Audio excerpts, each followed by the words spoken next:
ఈరోజు విజయవాడ ఉంది. స్వాతంత్ర సమరంలో పోరాడిన యోధులంతా ఇక్కడి నుంచే వచ్చారు. సినిమాలో ఉండే డైరెక్టర్లు మొదలుకొని ప్రొడ్యూసర్లు మొదలుకొని కడాన నందమూరి తారక రామారావు గారు, అక్కినే నాగేశ్వరరావు గారు కూడా ఇక్కడి నుంచే వచ్చారు. ఘంటసాల కూడా ఇక్కడి నుంచే వచ్చారు. ఇవన్నీ మనం చూసినప్పుడు ఇది ఒక చరిత్ర. ఇక్కడ అందరూ కూడా దేశ విదేశాలకు వెళ్ళారు, బ్రహ్మాండంగా రాణిస్తున్నారు.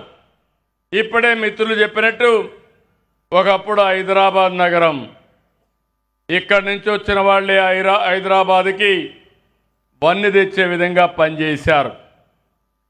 నేను అందుకనే ఈరోజు మీ అందరినీ కోరుతున్నా, మన నృత్య రీతులు కానీ, పాటలు కానీ, జానపదాలు కానీ, సంగీతం, సాహిత్యం, కళలు ఇవన్నీ మన సాంప్రదాయంలో, సంస్కృతిలో భాగం.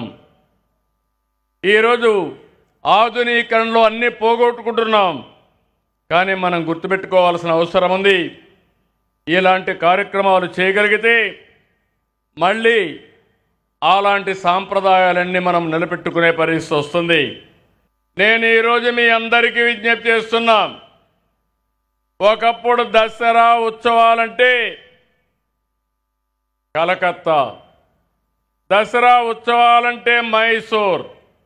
ఈరోజు దసరా ఉత్సవాలంటే కలకత్తా, మైసూరే కాకుండా విజయవాడ కూడా. భవిష్యత్తులో ప్రపంచం మొత్తం గుర్తుండేది దసరా అంటే విజయవాడ అని చెప్పి నేను మీ అందరికీ తెలియజేస్తున్నా.